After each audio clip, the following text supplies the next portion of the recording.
your moment of saying, I want to be a surrogate, and then the first early on questions you got. Of course, the main one is, how do you do it? How can you just give the baby up? All those things ran through my head, but when I went into it, it wasn't necessarily like, oh, I'm just having this baby and I just got to give it up. Like, I wasn't really thinking of that. I really had a goal and I had a plan. I wouldn't say do it for the money. Of course, you get money out of it, you know, but I didn't really put that into my head like, oh, I'm just doing it for the money. I honestly built a connection with the family. From that moment forward, it just felt good, you know, just to know that I was able to give them a blessing that nobody else could, you know?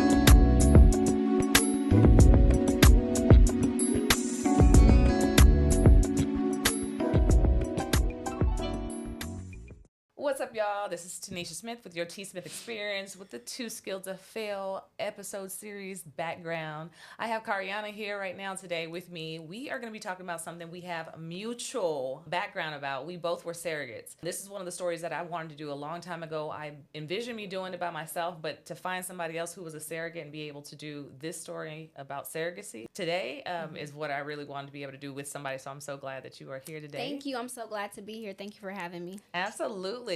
Our journey real quick, catching up, we met randomly because your background where I met you at Ross was you were actually decorating or getting stuff to be decorating. Yes. And then I'm sitting there, I was asking you my opinion on decorations and already you were like, look, this is what I feel would be cute. Yeah. By the way, I did buy that stuff. It is in my house right now. Yes. So thank you for just giving me that, like, yes, this is what you go for. I'd love for you to share with the audience what your background is other than, like I said, interior designing and growing your business in that. And then we'll go from there. Okay. I'm a mommy of two. I have a about to be 10-year-old and my daughter, she'll be 6 in January. Honestly, when I first started my surrogacy journey, it was really nothing like, oh, I planned this. You know, it was more so like, let me look into it. I also had someone I know do it before as well. And I'm just like, how could you do it? And then I had so many questions like, it's none of my DNA, you know, it's just the parents' DNA. And I'm just like, how is that possible? And then here I am, 9 months later. I just had the baby October 30th. And when I tell you it was a experience just from the beginning to the end, you know, a lot of people don't talk about what you have to go to prepare your body for that, you know, as far as like the injections.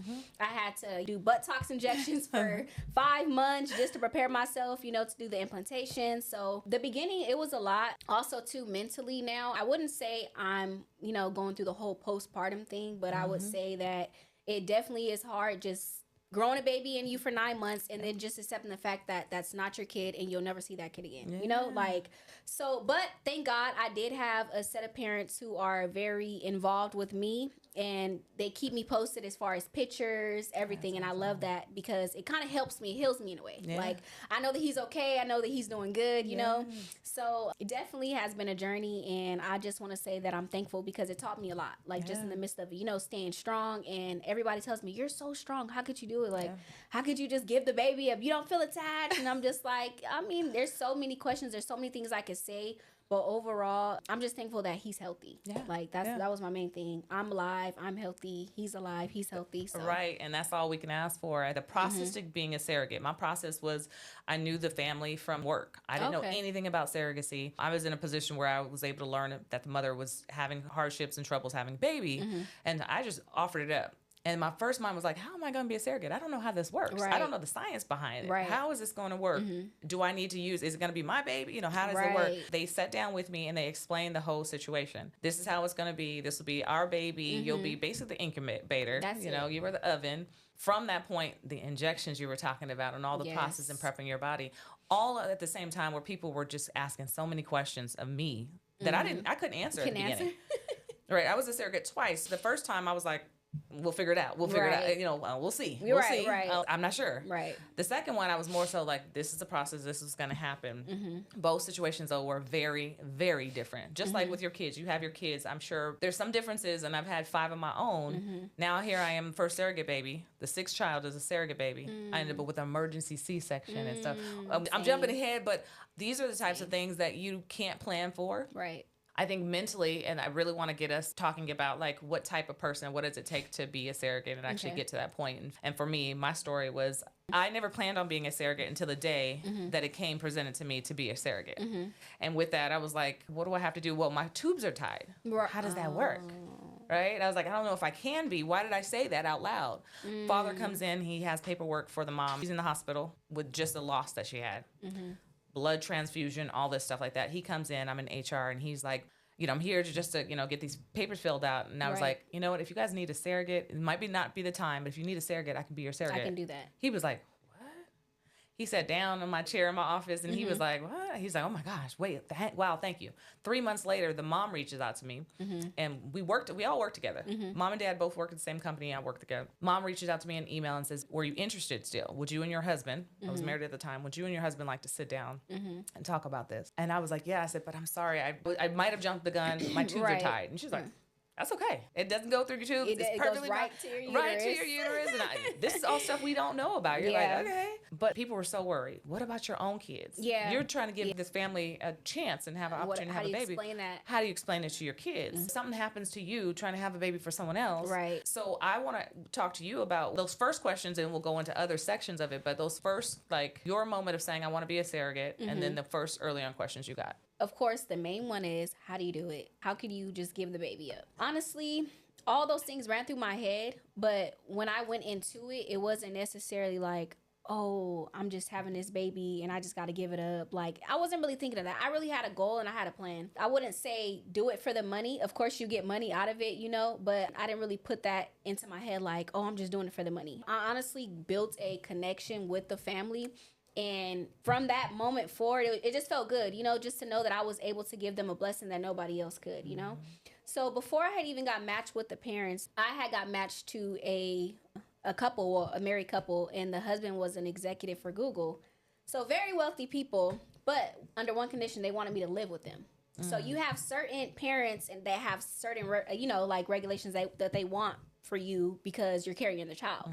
And I'm just like, I can't do that. Like, I can't live with you. I have my own kid, and then they lived kind of like towards Oakland. So, up north. And I'm just like, I can't do that. So I ended up meeting this couple, which is a gay couple and very wealthy people. One is a surgical tech for cancer patients, and one is also a manager for a country music group. So I'm like, oh no, this baby's going to be good. Like, I don't got to worry about him. So that's my main thing is like, I know I'm about to carry this baby. I want them to be in good hands. So after we kind of had a couple conversations, few FaceTime calls, they were like, we love her. We want her. We want her. Because they had got matched with a girl before, but her boyfriend ended up talking her out of it. He was like, I don't want you to have anybody else's kids. So, that it comes with that, depending on who you're with, if you're in a relationship, how they feel about it, it's a lot to it. So honestly, after that, got established, started the injections, flew to Newport Beach and, doing all my vitals and all that stuff. And then I ended up doing my embryo transfer. So one of my main questions was, none of my DNA. You sure? Right. Like none. Right. So I'm like, so how is this baby getting blood? How is this baby breathing? Like, what is it going, They're like, the placenta, everything's coming through the placenta. You don't have to worry about anything being your DNA. So I'm just like, I had so many questions. But once it really fully, thoroughly got explained to me, I'm like, okay, it makes sense. So you have the dad whose sperm it is, and then they had an egg donor woman, which she doesn't want any contact. Like, you have some that want contact, some that don't. So her eggs, his sperm, boom, an embryo. No. And straight to your uterus, and boom. And I'm just like, science is crazy. Like, science is crazy. Yeah, my favorite part was actually being inside of the embryo transfer days, because I had 2 of them, and seeing it actually happen on camera. So I don't know if you got to see it in camera. The doctor, on the ultrasound. You're seeing it, through the ultrasound, and actually seeing the process on camera. They're talking you through it. I mean, from the baby being inside of the petri dish. Yes. Because it is. I mean, we're getting really detailed. Thin. Like it looks like water. You wouldn't even think that it was a baby. And I got transferred. Mine was 2 weeks old. Yeah. 2 weeks old. Yes. So by the time I took my pregnancy test, I was already like 4 weeks. Yep. Yeah. I was like, this is crazy. Yeah, I think that's around the timing. I actually did this. Yeah. I mean, the whole process, if you think about it, like they are frozen, thawed out to a point. There's a lot that goes into that. And now the baby's in you, but the prep injections in your stomach that feel like a bee sting.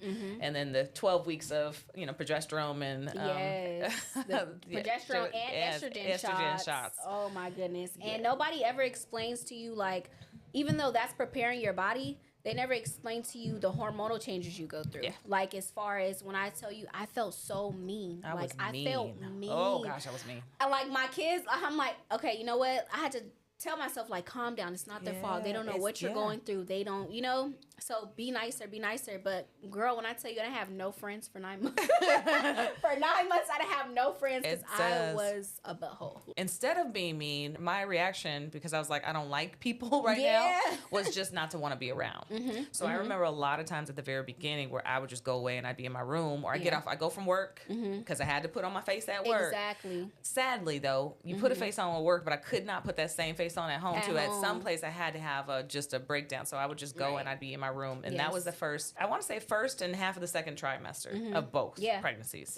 I was done. Like I was off. It's a lot. It's a lot of pressure to kind of be on and have a lot of that different, the hormones going into you. Definitely. So I can only imagine with my 55 plus, when we go through hormonal changes, then it's going to be like, but I got some time. I got some time. Okay, so I kind of prepared myself in a sense because I'm like, now I know how I'm gonna be acting, you know, like the hot flashes, the getting hot, and just anxiety, just everything, just like, oh my gosh, it's just too much. It's just too much. I remember at points in my pregnancy where I was like, oh, I forgot about this part. Oh, I forgot about this part. Mind you, my first surrogacy, my daughter was only 2 years old. It was like right before she was 2. I was trying to nurse until she was 2, but because I was planning on being a surrogate, I stopped nursing right before she turned 2. Okay. At that point, that's when I was like, oh my gosh, I just was pregnant and I forgot. I'm like, oh, I hate the heartburn. Oh, my goodness. I mean, this is regular pregnancy stuff, but. How about not being able to sleep the way you want to sleep? It was either one position for me. It was the right side or the left side. I could not lay on my back, literally, because, mind you, I had a 8-pound baby. And you are so small. I am so tiny. I've been 110 pounds like my whole life. Yes. So when I had him, I was 140. So I felt like a oompa loompa, like wobbling, could barely breathe. I couldn't lay on my back. I was so uncomfortable. I'm just like, I was doing everything. They're like, do squats, do this, do that. When I tell you I did everything to get that baby out of me. Okay, good. I did everything. Yes. But it came to a point where I felt like he was just too cramped in. He didn't have any space. Literally, my last high-risk appointment, and they were monitoring my contractions and monitoring his heart rate. And every time I had a contraction, his heart rate would drop. So they're like, we got to get him out. We got to get him out. He's under distress. So they ended up rushing me to Summerlin, and I ended up having him. And the parents, they were already on standby because I told them, like, it's looking like I'm about to have him.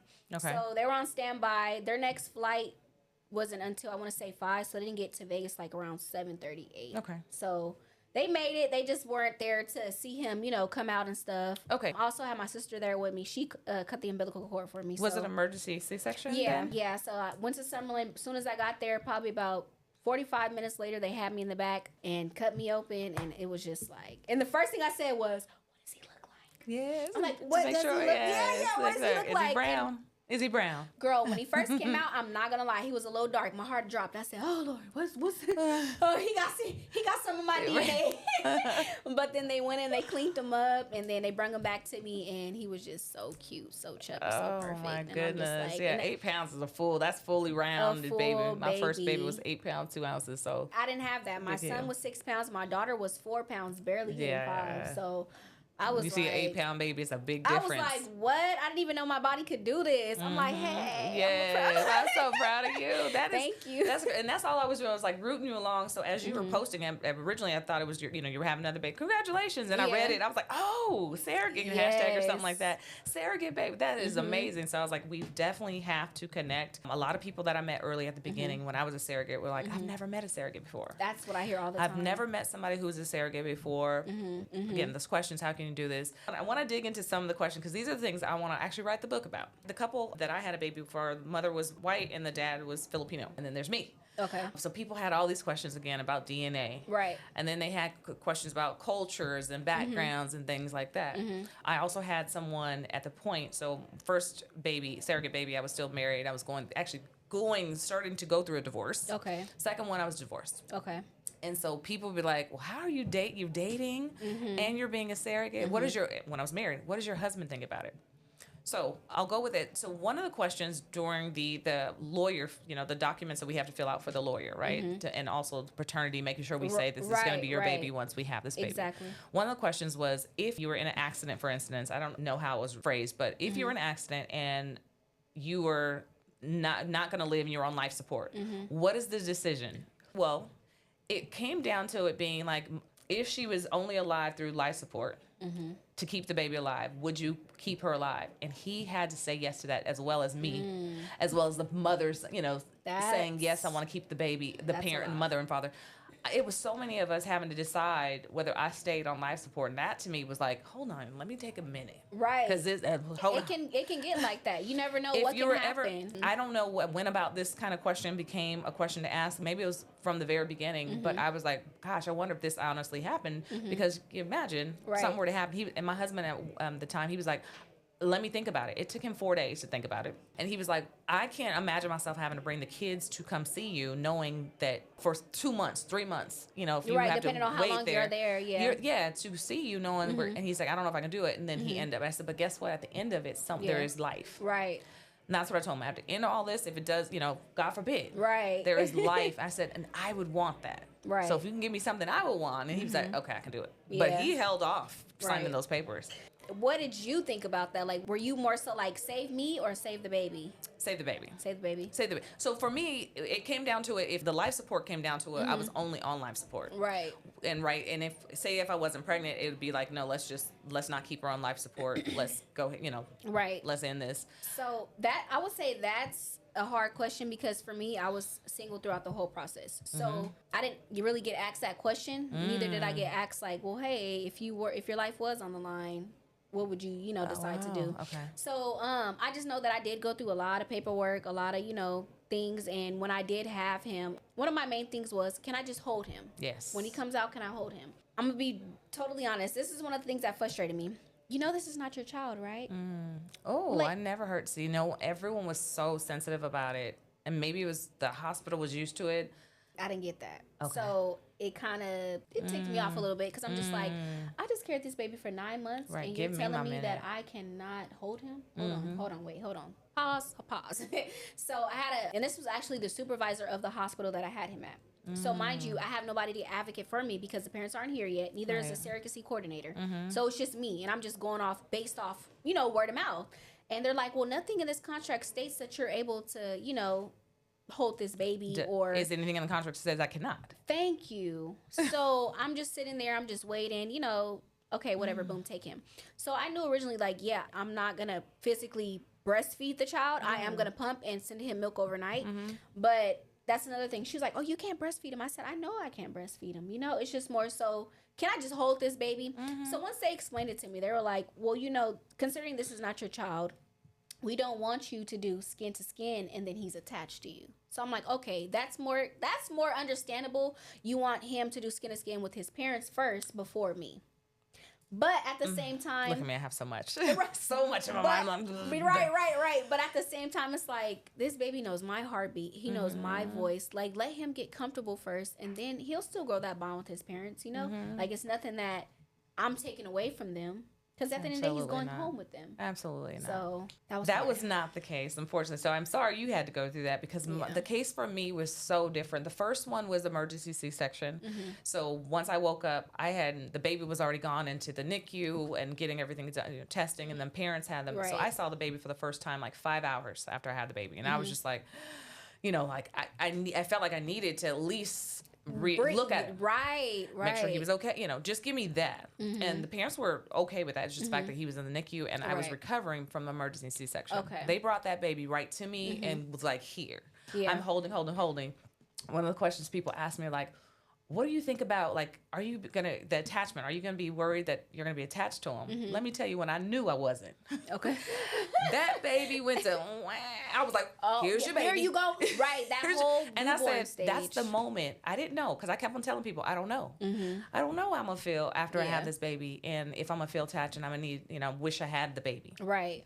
Because again, I have my tubes tied in my mind. I wasn't having any more of my own, but I don't know how I'm going to feel. Right. As soon as that baby started crying, I handed that baby back so quick, and I was like, there's my answer. Right. I'm fine. I am good. That is your baby. Yeah. That's emergency C-section. The second time we had the baby, and it was a lot of things going on, the back and forth. It was an induction.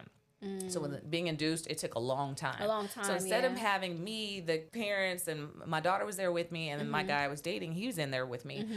instead of having the parents also there with me, I felt like I just wanted to be quiet. It's the middle of the night. Yeah, I didn't want to entertain. peaceful, I didn't want to have to talk to anyone. Right. So the parents actually sat out and they went to the lobby and they sat out there the entire time. I delivered the baby. They put the Really? baby right on me. The umbilical cord was cut on my chest. Wow. So I got that experience. Let me go back because the first surrogate baby, I ended up having postpartum depression after the first one. Yes, it's chemical imbalance. Yes, it can happen whether it's a surrogate baby because I can go back to history from my first daughter and I had some then and I didn't really realize it was postpartum. It was that, yeah. But this one I knew this was postpartum. This is deep. This is hard. This is rough. Right. I attributed it to me not having that connection with him right away.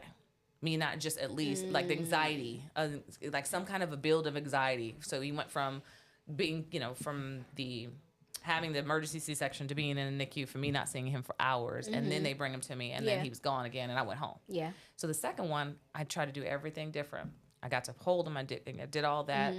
Got pictures with him and the whole nine. Right.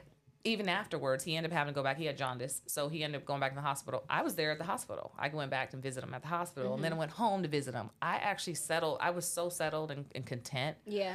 And I was like, this is what I feel like this is what I feel better. Yeah. And I know we don't all get that as surrogates. Yeah. We have the baby goes, your baby's that you had. It was and I still had to go state. home and tend to my kids on top of, just having a C-section and then all these emotions. So before they had even left, they asked me, they were like, do you want to see him before we go? And I said, honestly, no. Like, I'm just going to be totally honestly, no. Because I know me, I'm a big crybaby. And I know I was going to cry. Yeah. I knew I was going to cry. So it's not, so when people ask me, am I attached? It's not even more so of an attachment. It's just more so like, if anything happens to this baby, I would hurt the same way I would if it was my own. And so I don't want anybody, hey, listen, y'all, I don't want y'all to get it confused. I'm not attached, okay? But at the same time, that's my baby. No. Yeah. That's my baby. Baby, I carried him. So, again, I just told the parents, just keep me updated. Send me pictures. Let me know he's healthy. He's good. They're like, we'll send you Christmas cards. We'll keep you updated with him. Awesome. That's all I want. That's all I want is just to know that he is okay. Absolutely. And people make their decisions. Some people say, no, I just want to go ahead and I don't need to see him. And be over it. I'm on Facebook with the parents. I'm able to text the parents. The parents will reach out and say happy birthday, Merry Christmas. And the boys will send videos. I mean, one of them is 14 years old now. Wow. Was that long ago? 14, yeah. Wow. 14, 15. Gosh. And it's been so long, and for me, I still want to be a part of their journey, or just see their journey. Right. And that's probably going to be always a thing that I want to do. Yeah. I don't feel like I have to be a part of every, their weddings and their, but it would be amazing. Right. That would be, I'm not opposed to that, where somebody might be, but I would love to be able to just see them through and congratulate them, even if it's online. And that's where I'm at with it as well. Like I said, thank God me and the parents have a good relationship. As I mentioned, one of the dads is a manager for country music. So they have a big concert coming up next year in Lake Tahoe, and they invited me. So I'll get to see the baby. If you need a plus one. Yeah, I got you, girl. So, we'll be rocking out with the baby next year. And I'm just thankful for that because, like I said, it's something about that heals me at the same time. 'Cause it's like I still, I still get to see him. So. It does. And I think your story, for you, I'm saying for me because you've had 3 weeks. This is 3 weeks in. Yeah. Whatever time this comes out, she just had a baby 3 weeks ago. 3 weeks ago, y'all. She looks amazing. Let's just let her, look at this. Look at this. 3 weeks ago. And your body, you are still going through your hormones are still going through everything. So one, give yourself grace because someone had to tell me that. And so just remind yourself, give yourself grace. I'm reminded that every day, just take your time, slow down. And I'm moving around like it's been 3 months. Even if the baby's not, it's only been 3 weeks. So I'm just like, okay, let me just relax. And then, I have my own life, just personal life, personal issues. So I'm just like, just relax. Yeah. Woosah, breathe sometimes. You're Superwoman, but then you're not. Yeah, right. You're not inhuman. Yeah, you can't do everything. So I have to tell myself that. I have to, sometimes have those talks with myself. But overall, God is good. If it wasn't for him, I wouldn't be able to have made this far. Science is science. And this is what I say about surrogacy. There's the science behind surrogacy that to make it work, like the injections and all that stuff like that. Doctors have figured that out. But ultimately, it's definitely God making the decision. And I'll tell you why. My second surrogate baby are the numbers, right? When you figure out if you're pregnant or not, what is the levels? I forgot the HCG levels. Thank you. Those were extremely low. And they were like, the nurse reached out to me and said, "Oh, I'm sorry. I don't think it's gonna, this is the second transfer. Second time. I don't think it's gonna, work out. There's just so low." Yeah. And I said, "Okay, look, okay." Right. The mom calls and my, attitude is totally different. She's like, "Did they call you?" Well, she said, "Did they call you?" And she's like, "Don't worry. I just want you to not feel bad if it doesn't work, because I put a lot of pressure on myself for the first time and the second time." And I said, "Let me tell you, you're gonna have a baby." I said, "The way I feel, I knew after this is my 7th baby, mind you. This is 2 weeks in. Like you said, the baby was already 2 weeks, an embryo for 2 weeks, and so you had the 4 weeks. So I would have been almost 4 weeks at this point, pregnant." I said, "It's happening." And she's like, "I know you saying that." And she's like, "It's okay." Like, she's saying it like she's trying to prepare herself. Right. She's trying to prepare myself, but she's trying to say, "Don't feel bad." And I'm trying to say, "No, this is happening." I said, "Let me tell you, if God wants this to happen, it's going to happen. Exactly. Regardless of what the levels are." She got another baby. The baby's here. And they were the lady was like, they're extremely low. So we don't think we just think it's going to pass, and we're going to go for it. A lot of times, God put doctors here for a reason, but God always has the final say so. He does. I would say, during this process, you definitely had to be headstrong. Yes. Headstrong. And it took a lot because, like I said, I was sick the whole 9 months. Oh. It's called HG, Hyper Mrs. Guava. I can't really... Something like that. But it's a new common thing for moms where they're super sick. They can't hold anything down. Oh, my daughter had that. Whatever it was. I don't think they named it, but they gave her medicine for it for the whole pregnancy. I'm taking fluids, IV fluids, like all the time, in and out the hospital, to where it became a thing where I couldn't even go to work. So I'm depressed about that. I'm like, even though I'm getting paid, I'm not looking at my surrogacy money as an income. Like, I want my work income. Right. I want to go to work. I want to, take this money, put that away, save that. Right, that should have been extra. Yeah, not to exactly. Not to have to pay bills, and so it became a thing. But like I said, thank God for the couple that I got matched with. Once I mentioned that to them, they were so helpful. Like, well, what do we need to do? We need to. What do you like? How many lost wages? What can we do to help you so you're not stressed and you're not feeling overwhelmed and under pressure? So I'm blessed for them. That is amazing. Yes, that is great. I loved I did it twice for the same family. I keep on saying surrogacy, but it was for the same family twice. And I didn't even I wouldn't even thought to go through like an agency or look for somebody else. It was just more so when they came to me for the first time, they didn't come to me. I went to them and offered it. The second time, I said, "You know what? If you want to do it again," because I knew she had some more frozen embryos. I said, "If you'd like to do it again, I'll do it again before I'm 35 or something like that." She called me when I was like 37. I was like, "Hold on now, you're pushing it." They say you're high risk. You're pushing it. You're pushing it. You're high risk.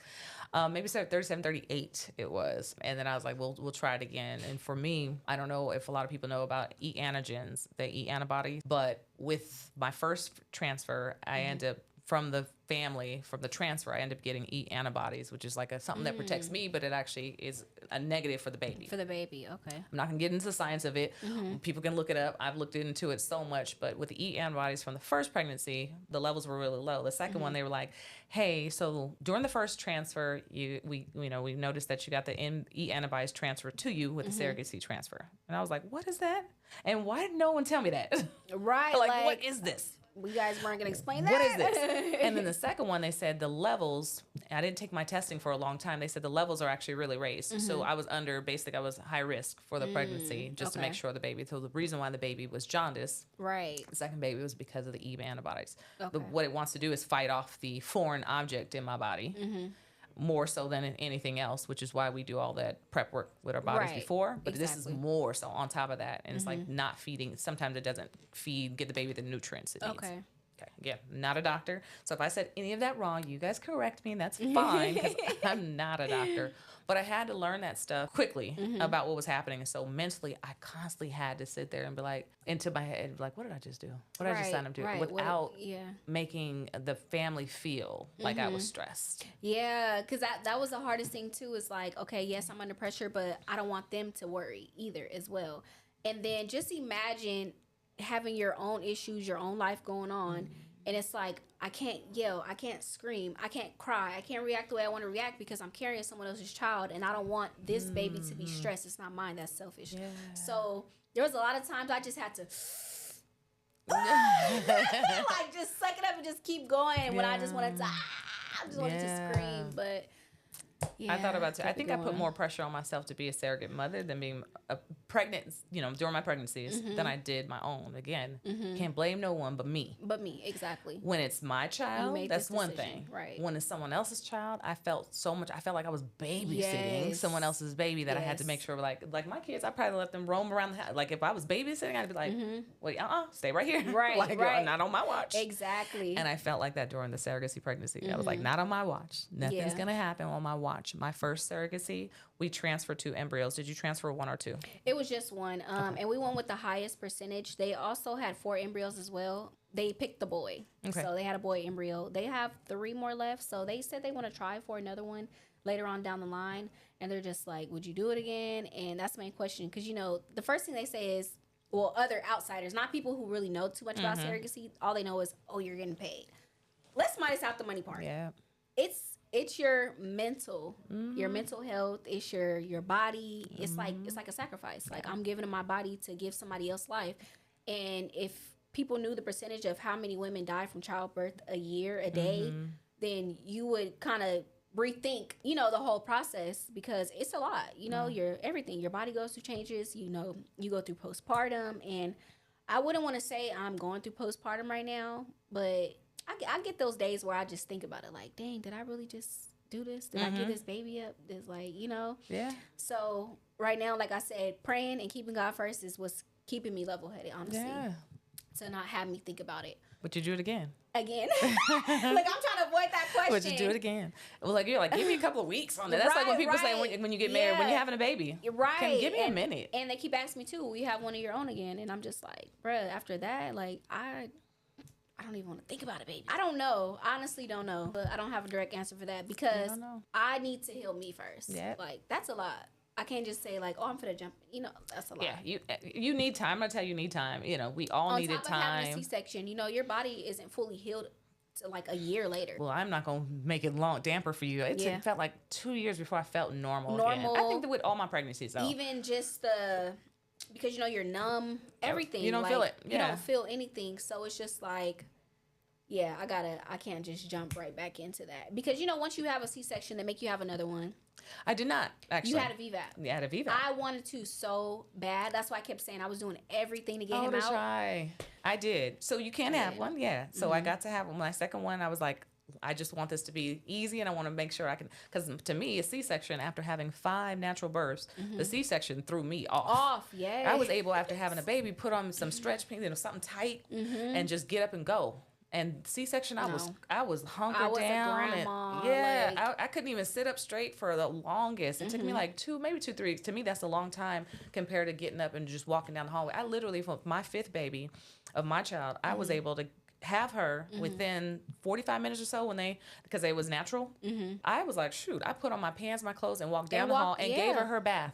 I've never been able to do that. So see, with that being your first one, I know it was super hard. So I had a C-section with my daughter. So I knew the process of a C-section, and when I remembered it, I could just think back like I hated it because I couldn't walk, I couldn't do anything, I couldn't tend to my kid how I wanted to. So it was just a lot. But when I had this one, because it's the second one, your body is, I wouldn't say kind of, like immune to it because it's been 5 years. Like I said, my daughter's going to be 6. So 5 years since I had a C-section, but it was way less harder on like the walking process. Like, the doctor's coming in every 2 to 3 hours, checking on you. Come on, let's take a walk. By the time I got to like that next day, girl, I was down that hallway like, ugh, like I gotta go home. I gotta go home. I don't want to sit here. Like the more I sat there by myself, that's when my mind started to, so I'm like, I got to get out of here. Right. So, get back to my kids. Get back to my normal life. Get back to my life so I don't have time to think about it. So when I got home, though, I did have this experience where they stapled me, the inside, so dissolvable staples, so I don't have to worry about coming and getting them pulled out. With my daughter, I had the staples they had to pull out. So the first time with her, they're like, make sure you come back in 2 weeks. You need to come back this day. I came back a day later, and my skin was healing around the staples. Oh. So they had to, like, pull it. Oh my God! When I tell you that was like so painful. So this time I'm like, when do I need to come back? They're like, don't worry about it. Your staples are going to dissolve. You don't have to worry about that. And then he put glue around it. Yeah.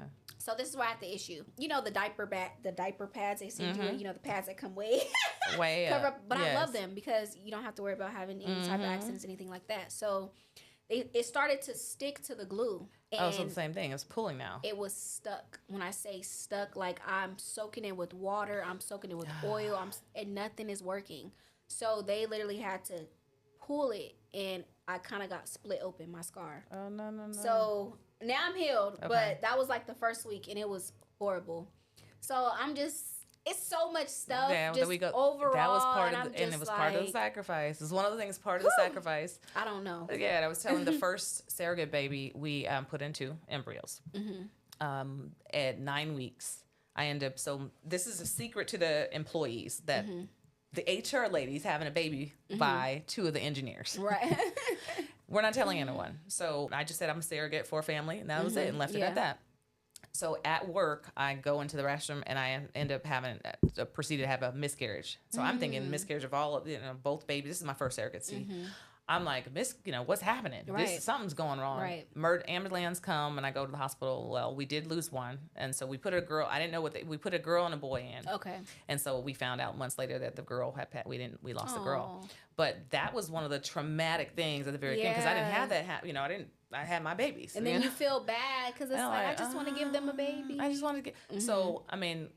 Blessed that we put into embryos, one made it. And then the second time we only put 1 embryo. So my was like, Okay, so this was what year was this? 2000, my daughter's 2007. Okay, so I might want to say it's a little bit different only because 1 embryo for me could possibly end up being 2. Oh, same thing. Okay, they said so that. it could they split to 2. So they were like, we're going to put 1 of you because if it splits to 2, then that's twins. That's part of the contract too.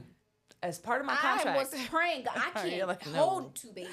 You're like no. And then 2, the 3 dad, pound. with it being the genetics of the dad, he was 10 pounds at birth. So they were already telling me, be expecting a big baby. So I knew I was going to have a big baby. Yeah. I just didn't know to what extent.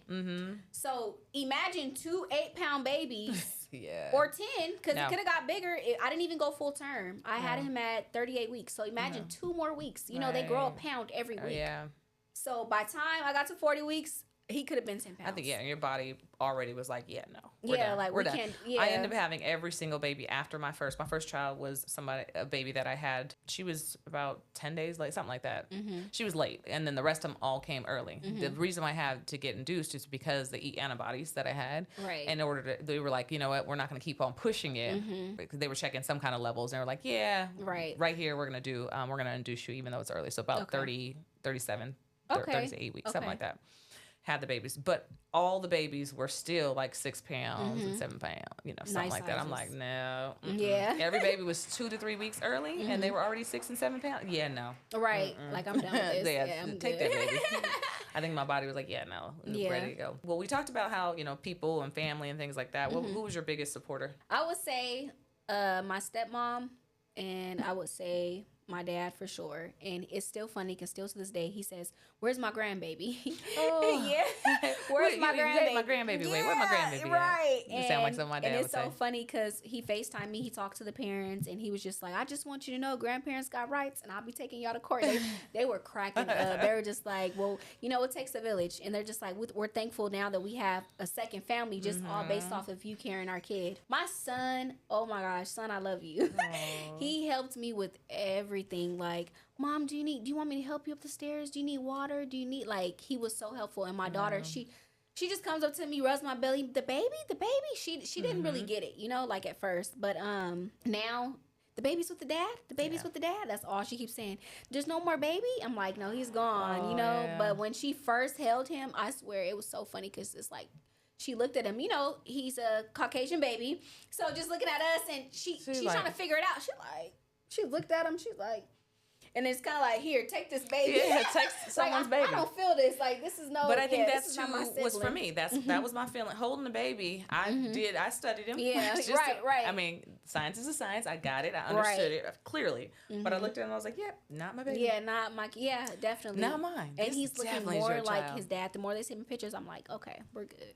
Yeah. I don't got to worry about no DNA test. I don't got to worry about this baby coming back being mine. We're good. So no, yeah, that my biggest supporters were friends and family. So I mean, with the injections alone, having the the prep work and getting things done, I had a village at work. Who didn't even know that it was a work in someone else's work. I had a village at work. People would do my injections for me because I mean, having to find a new spot, to get your injections in. Let's not talk about how much it hurts. It's sore after a couple weeks, and like you just got a BBL or something. Yeah, it is bad. Yeah, it gets really bad. You're really sore. So I had people helping me out with that, and just kind of coaching me on with that. And I felt like I wasn't alone during my pregnancy. The family was a huge support. And then my kids, I feel like they kind of were just like, because I had so many kids already, my kids were like, okay, another baby. You're pregnant again. Right. The little ones don't even remember. To this day, I mean, I had a 2-year-old when my first surrogate baby, 2-year-old and a 4-year-old. Both of them were like, I remember you being pregnant, but... Yeah. For me, remember, I told you I didn't want anyone around me. So even if they were trying to be supportive, it's like I didn't allow it. Because I'm just like, I don't want anybody to feel any type of way. I don't want to be mean. I don't want to say the wrong thing. But I was so blunt. And I didn't realize it till after. Like, I literally had to go and apologize to people. Like, I'm sorry. I'm sorry for how and then just in that 9 months, I was really on a spiritual journey. Like, just finding myself, getting back close to God. So in the midst of everything, I'm telling people, like, y'all shouldn't be living like this. Like, hold on, you're not a saint. You're not perfect. You didn't been there. You didn't done that. So watch your approach. Watch how how you approach people when it comes to those type of things, because you've been there before. Right. But at that moment, I'm just like, I don't want nobody around me. If y'all living worldly, if y'all not living holy, I don't, like, get away from me. Yeah. So I had to really just, like, come to the terms, like, calm down. Yeah. Everybody has their own journey. Everybody has their own walk. Everybody has to find God on their own time. You can't force that on nobody. You can't push that on nobody. So in the midst of it, I'm just like, let me relax. Right. And I always say this for somebody who, whether you want to preach the gospel or you're preaching something else, right? Or preaching a product. Right. Whichever way it is, people are going to receive that how they want to and the day they want to. So whether it's receiving the word of God, if it's something they're opening or welcoming into their life, they're going to be able to receive it. Right. Even if it's a product. If I don't want that lipstick, I don't want that lipstick today. I'm not looking for a lipstick today. Stop pushing it down my throat. Like, I need this today. Exactly. I'm going to receive it when I'm ready to receive it. And so I think a lot of people want to put their own ways onto us. We all do it too. I mean, not to say other people do it. We do it too. And it's checking ourselves at the front door and the back sometimes. Or letting ourselves out the back. You know what? This is not for me. Exactly. Because I'm feeling a certain way. So I'm going to go ahead and go over here. And I feel like me being here today is God-given, because you, like I said, you met me in Ross. You met me when I was getting ready to go decorate a client's house. So just, a lot of people cross paths for a reason. So the fact that you had even brung me here to even do this interview was amazing, because I literally just had a friend a week before tell me, you need to record your journey, because that's going to introduce you to people that you need in your life to prosper your business. And then here we are today, and in a real estate office where I can start decorating these homes. It's just like, God, I see you. I see what you do for me, and I see what you do for others. Yes. So and keep this that is going. A blessing. This is a blessing. And just keep it going. I think one of the things I've been talking about recently, and more I'm doing the podcast, like, my life goal is to just do this. And so I'm going to speak it into existence. Yeah, that's all absolutely. I do. I'm doing each and every breath that I have, speaking into existence. But talking about willing something to happen. Yeah.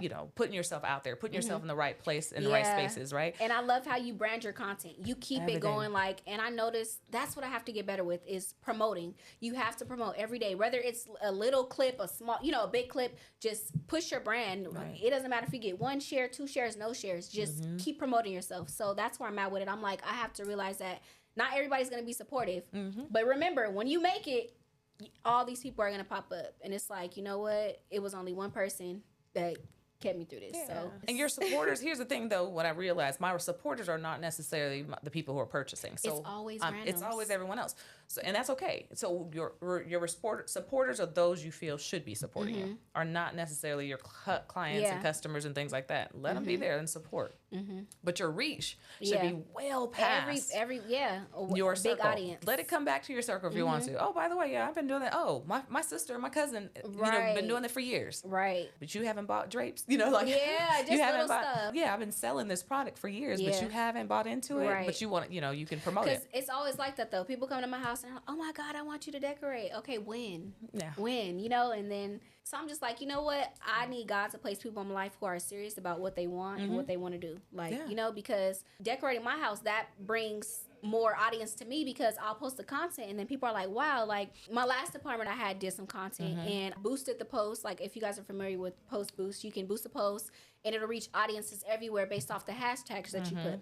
So I had a lady hit me up way from Ohio, like, how much will it cost to fly you out? And I need my room remodeled. Do we need to pull the carpet up? I'm like, hold on. Like, I never did this much. Like, I ain't no carpenter. Opportunity was there. You got to be ready. Let me tell you, you got to be ready. First thing I think was, go to Home Depot, get you some Mexicans. Hire 2 of them. They'll do everything for you. They'll put it all out. Like, they'll paint. I got some ideas. Literally, they'll paint. They'll do all that stuff. But you're the designer. So you put your vision into place and everything else will fall in line. So it's just exciting. Like, I really thank God for blessing me with that talent because not a lot of people have an eye for decor and just, you know, that type of thing. I love decor. I absolutely love it. I love it. When I tell you it feeds my soul, I can go to Ross right now and just stare at the... all day. All day. You know, my store is at home. Oh my God, I love at home. I go, and I if I get in the parking lot, do you? I get a discount. Okay, I'm missing out. So tell me how I should be getting the discount because my home is full of at-home stuff. So because I have the interior decor business, they give me a discount. Okay. But you can come with me. You know, I could get right. There you go. Yeah, because I might need some pieces. I'm always at that store, and I didn't realize in California. I don't think we had one. At least we didn't have one near me. But yeah, I don't remember it being anywhere where I lived in the Bay Area, though. Yeah. And so I got to at home. I'm like, oh, this is the best store ever. When I tell you they have everything and it's color coordinated down to the pillows, down to the comforters. Oh my gosh, I love it. It's amazing. Burlington is another one people sleep on. You can go get little trinkets from there just as far as like, you know, wall stuff. I was just there. Girl,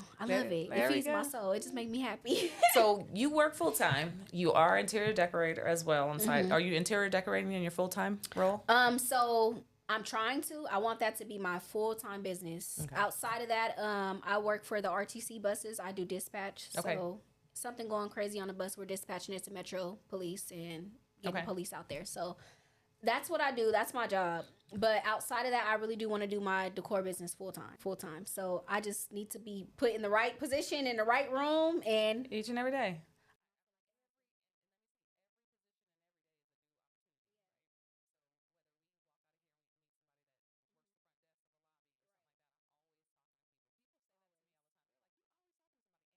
Yeah, because that's how you network. That's how you meet people. I network. I will network in the bathroom. Yes. I will network. You know, if you talk to me, I'm talking to you. You tell me my shoes cute. Great. You open the You were like, oh, this is cute. What are you doing? Yes. And I'm thinking about getting this and how I talk to everybody. And I feel like I get it from my father. My real dad is the type of person, and he's a street cat.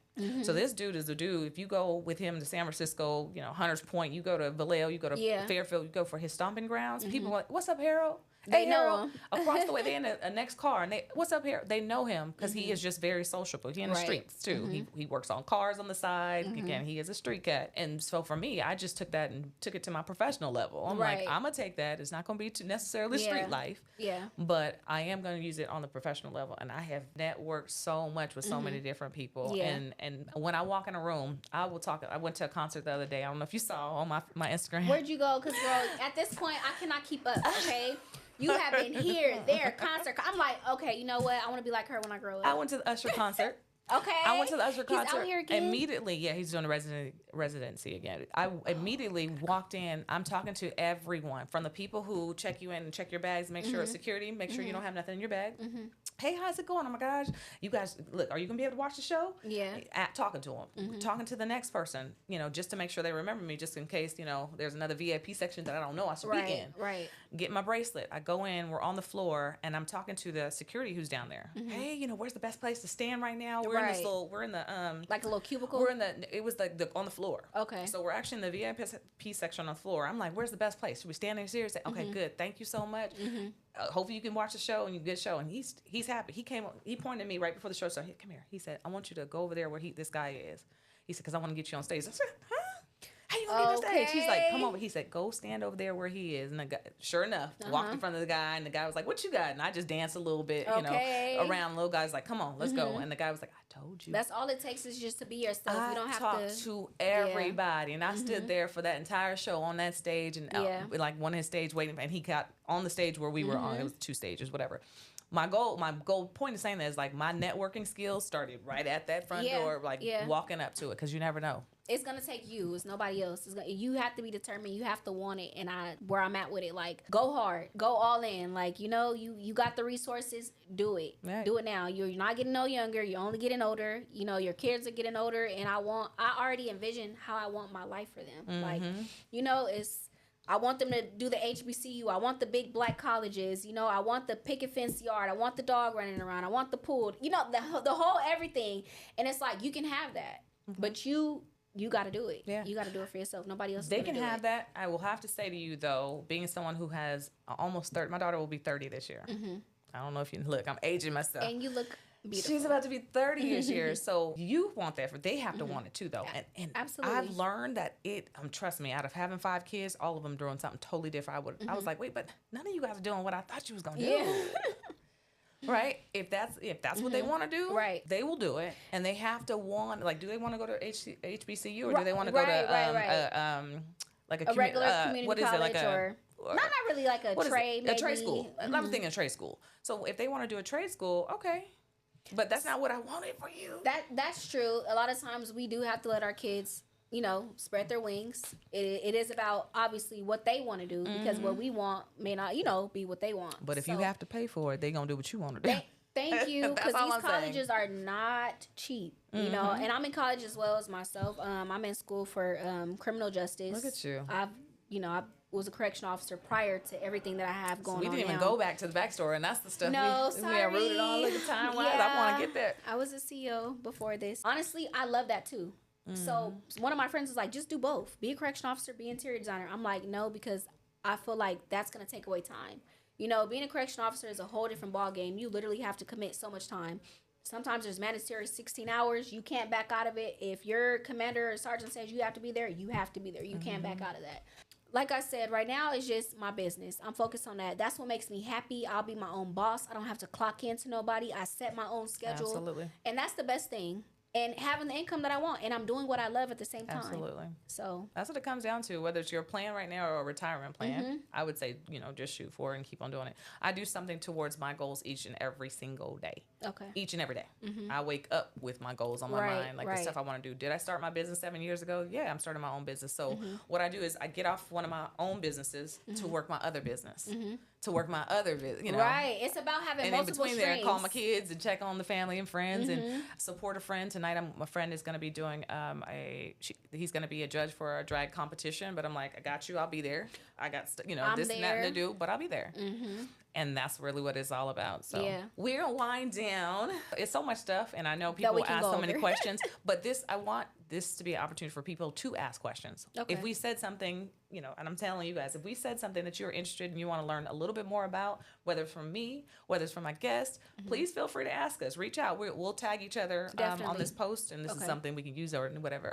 But we'll tag each other on the post so people can say, oh, I got a question. Right. Or I'm interested. If you're interested in being a surrogate, you have tons of questions that most people have. Yeah. Feel free to ask. You got 2 people already in the room who've been a surrogate and who've done it already. As blunt as possible, as honest as possible.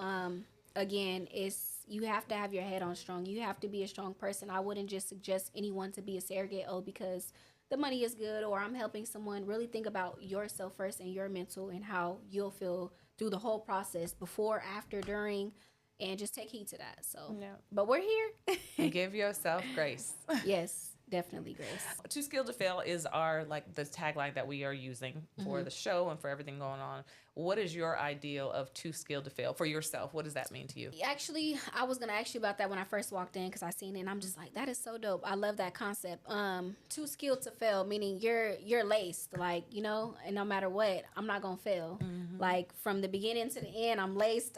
I'm too skilled to fail. Right. So I love that logo. It could come with like so many things. It could mean so many things. No. But majority of that I would want to say is your head, how headstrong you are, because a lot of times people don't realize your mind is the most, besides the tongue, your mind is the most powerful thing on your body. Absolutely. You know, your mind could make you go crazy, you know. So as long as you're strong here, you speak life into yourself, you won't fail. I love that for us. All right. Thank you so much.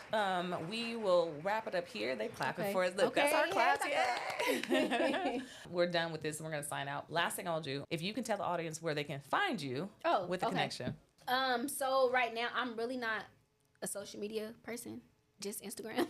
I don't have Twitter. I don't have Facebook. None of that stuff. Just Instagram. But you can follow me at KOKARIII. Again, at KOKARIII. So it's Kokari, and the name on there should pop up as Coco. Also, too, if you guys need any interior designing, it is at Coco's Decor. So KOKOSDECOR. Make sure you guys follow, and I'm here. Any questions? I'm here. Yes, check her out. All right. Thank you. Thank you. Y'all be blessed.